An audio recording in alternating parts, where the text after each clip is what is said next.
c'est parti. Les troubles gastro-intestinaux. Ce qui est un peu débile pour voilà, c'est dire ah ben ouais, t'as des troubles gastro-intestinaux, c'est pas normal, t'as mangé un truc de travers. C'est quasiment complètement faux. J'aurais plutôt dit c'est assez normal, c'est extrêmement fréquent. Alors, merci beaucoup, c'est pas ma diapo. C'est extrêmement fréquent. Un simple exemple, ça c'est une course. Alors en plus, c'est beaucoup. Les flèches. Ah voilà. Donc c'était sur une course en plus, un marathon en 86 où il faisait pas spécialement chaud. Et ça, c'est la fréquence des troubles gastro-intestinaux. Des fois, on les sépare en haut plutôt gastro-œsophagien et bas plutôt colique.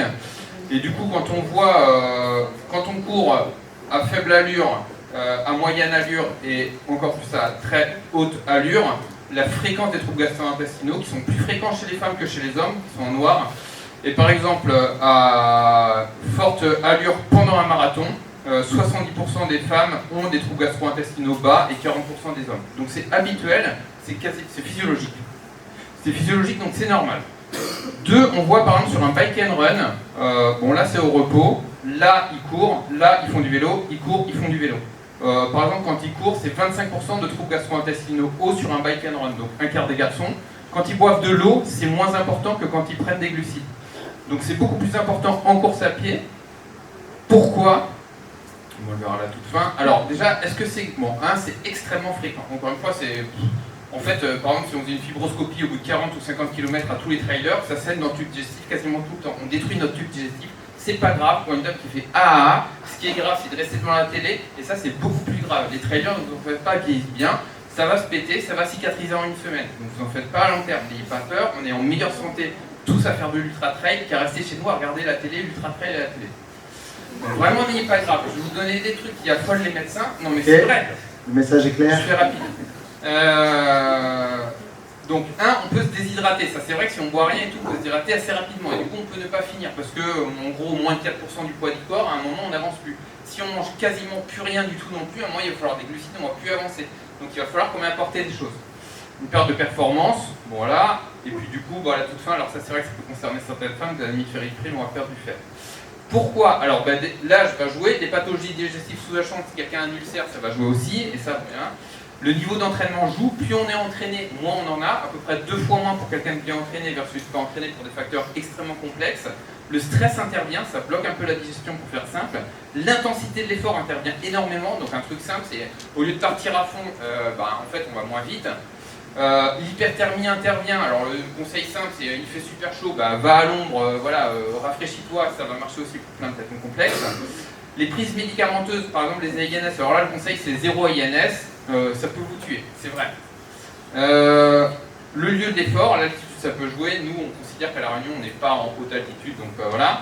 La chaleur, Nicolas en parlera extrêmement bien. Au niveau alimentaire ça intervient aussi, le volume intervient.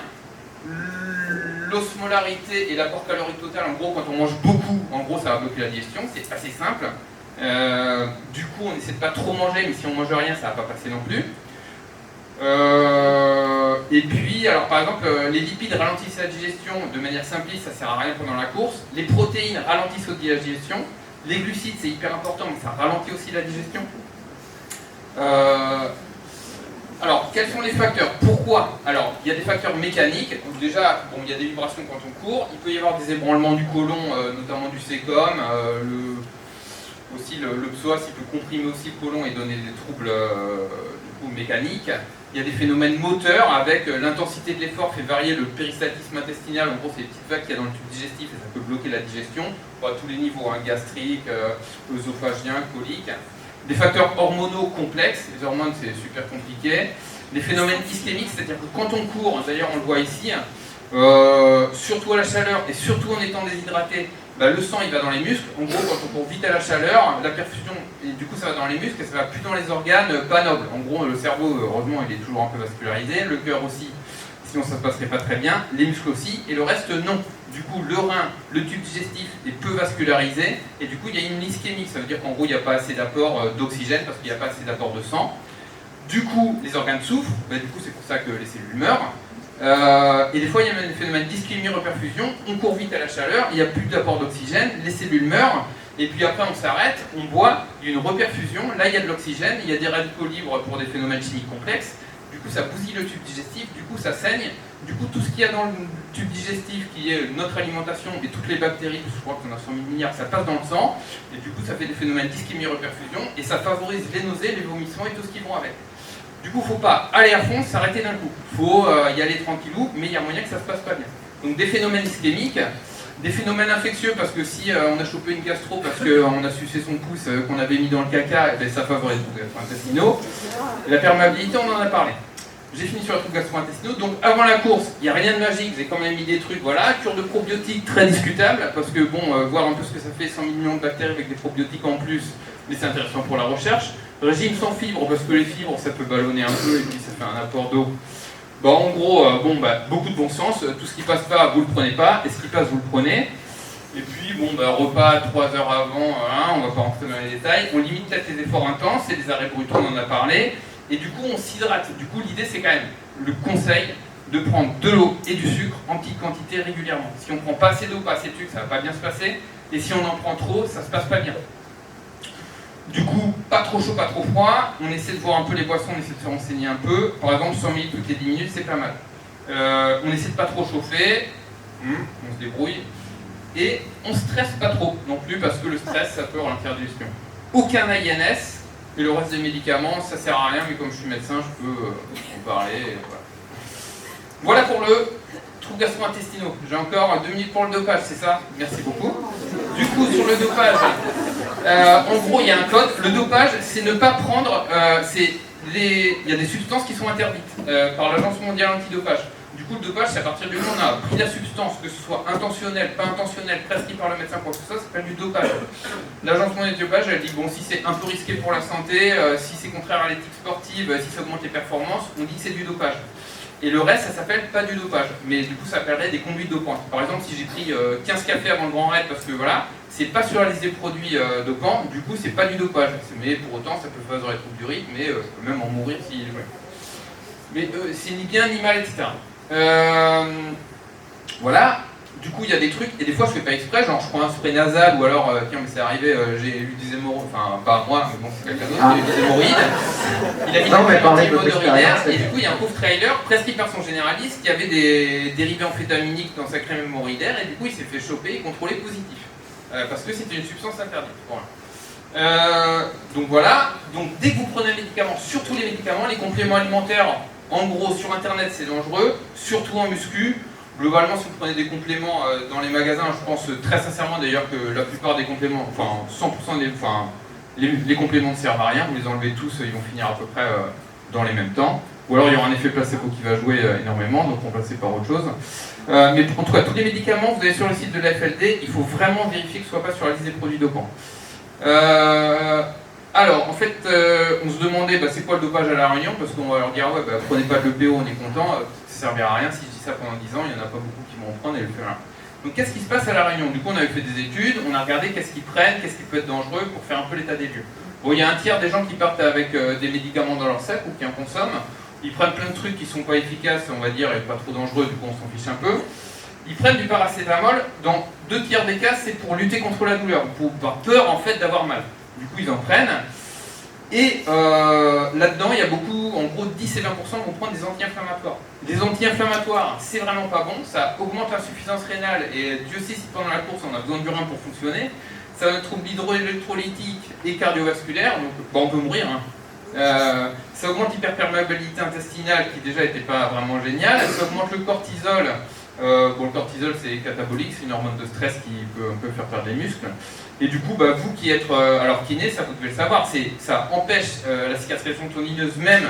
Par exemple, si on fait courir des gens que 20 km, des gens entraînés normalement on a déjà une adaptation tendineuse en 2 jours. Si on met des AINS, au lieu d'augmenter la solidité, ça diminue la solidité avec 2 jours d'AINS et 20 km de course à pied. Donc déjà, rien que ça, c'est pas bon les AINS. Donc tendon, c'est pas bon, os, ça empêche la consolidation, muscle, ça empêche la consolidation, entorse, c'est très discutable, mais si vous en donnez jamais, il n'y aura pas de perte de chance, n'ayez pas peur. Et ça diminue la performance, donc là ils ont fait courir des trailers, même en trail, dans plein d'autres sports, mais ils ont mis des AINS pour voir si ça pouvait diminuer le douleur musculaire, ça ne les diminue pas. Et puis après ils ont vu si avec les troubles, les modifications cardiovasculaires, ça pouvait changer la performance. Oui, ça la change, on est plus lent. Du coup, en gros, on est plus lent, on s'abîme tout, c'est dangereux, donc 0 INS. 0 INS. Le paracétamol, on peut en prendre, notamment ça peut diminuer la chaleur corporelle. Alors quand on étude le poche, on dit cool, on chauffe moins, la chaleur c'est un facteur de contre-performance, du coup ça se discute. Franchement, il y a même des études qui peuvent dire que ça peut augmenter la puissance de travail. Ceux qui cherchent pour essayer d'augmenter les performances, on va voir que dans des trucs de 20 secondes à 30 minutes, ça peut augmenter la performance. On va dire cool, ça peut, voilà. Alors, est-ce que ça diminue la douleur? Bon, c'est un antalgique, du coup, alors, il faut savoir que même les anti-inflammatoires, pendant l'ultra-trail, ont un effet pro-inflammatoire. En fait, l'anti-inflammatoire augmente l'inflammation. Et du coup, le paracétamol est théoriquement un antalgique, mais le paracétamol il est étudié pour des gens un peu au repos, et globalement, la douleur en ultra-trail, c'est pas la douleur de la personne malade. Et comme vous disiez d'ailleurs, là, peut-être la meilleure des choses, le paracétamol, il n'y a aucune efficacité prouvée pendant un ultra. Ce qui a été très prouvé, c'est de courir plus vite. En gros, la douleur, on avait pris des trailers qui couraient lentement, qui couraient vite, et un groupe placebo. On leur a fait des tests de pression pour réveiller des douleurs sur le doigt. Ceux qui couraient vite, au lieu d'avoir une EVA à 4, ils avaient une EVA à 2. Donc franchement, le meilleur antalgique, c'est vraiment courir vite. Le paracétamol, aucune efficacité. Prouvé. Non mais, vous rigolez, mais c'est en fait, et puis c'est du bon sens quand on y réfléchit. Alors, bon, peut-être, donc en gros, sur un ultra-trail, il ne faut pas arrêter, vous n'allez pas augmenter vos performances. Après, donc globalement, quand on augmente, on prend de l'alcool, ça va pas être le cas, et plein de paracétamol, on peut se bousiller le foie et mourir. J'en ai vu, malheureusement, je suis médecin. Ça augmente le risque d'asthme, c'est un perturbateur endocrinien à court terme si vous voulez vous en ficher. Ça diminue la production de testostérone. Bon, ça se discute, mais même Lance Armstrong, il prenait des gouttes de testostérone pour pas trop de muscles à la fin, donc globalement c'est néfaste. Et là, en 2021, ils ont sorti une étude chez les rats et les lapins. Ils ont diminué, ils leur ont fait une carence en sélénium, et du coup, ils ont rajouté juste des doses de paracétamol qui sont l'équivalent des doses habituelles. Ils leur ont fusillé le foie, donc l'eau, elle meurt. Et ce qui se passe pendant l'ultra-trail, on a fait une étude en 2012, on a d'énormes carences en sélénium chez l'ultra-trailer. Donc si ça tombe, c'est extrêmement dangereux, mais on n'en sait rien. Du coup, vous en faites ce que vous voulez du paracétamol. Et pour finir, les compléments alimentaires, ils prennent plein de trucs. D'ailleurs, la spiruline. Donc la spiruline ne contient pas grand-chose, voilà. Les BCAA, le magnésium, la vitamine C, la malto, et 50% des gens ne savent même pas ce qu'ils prennent. Bon, vous en faites ce que vous voulez. C'est un peu le rôle du kiné de n'exercer que les compétences pour lesquelles il a l'habilité, notamment de jamais donner ou administrer de médicaments ni de compléments alimentaires. Ça, c'est dans la charte des kinés. Et du coup, même le kiné, il doit un peu se renseigner. Voilà, merci aux organisateurs. J'espère avoir respecté le temps imparti. Merci beaucoup.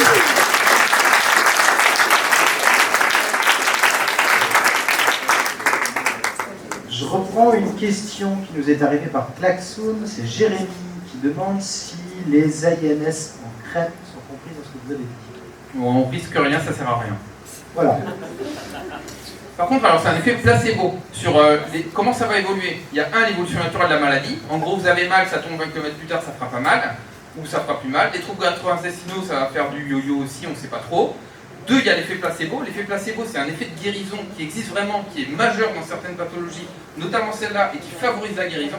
Par exemple, en gros, l'homéopathie, il n'y a rien dedans. Du coup, on met de l'homéopathie, ils vont mieux avec l'homéopathie, et ils vont mieux que si on fait rien. Mais si on leur donne un autre truc, voilà, et ben du coup, ça va marcher aussi. Ça se fait. Donc vous pouvez vous en servir. Alors en effet, des fois, moi j'ai un peu de mal parce qu'on a l'impression de prendre les gens pour des idiots, mais ça peut servir. Du coup, vous dites oui, c'est moi. Vous établissez un peu la gravité, vous dites ok, c'est pas grave et tout, mais je sens qu'il est inquiet, vous dites bon, mais ok, ça va marcher. Mais par contre, s'il dit ah, mais je veux absolument mon INS, ça marche pas, bah au pire, vous lui filez autre chose, vous lui mentez, vous lui dites c'est un INS, ça l'est pas, et puis vous lui sauvez la vie, même si ça se discute d'un point de vue éthique. Mais voilà. Et l'effet placebo marche, c'est sûr. C'est comme tous les. Enfin, il y a plein de choses que je considère qui ne marchent pas, qui sont placebo, mais l'effet placebo marche. Donc ça, il faut le savoir, et vous pouvez. Donc la crème INS. Bon, on s'en fiche, prenez la crème. Sur les crèmes. Merci beaucoup. Est-ce qu'il y a un passage systémique? Oui. Alors le passage systémique, encore une fois, là, c'est pareil, je suis simple, il y a un minime passage systémique. Vous pouvez l'oublier, c'est peanuts.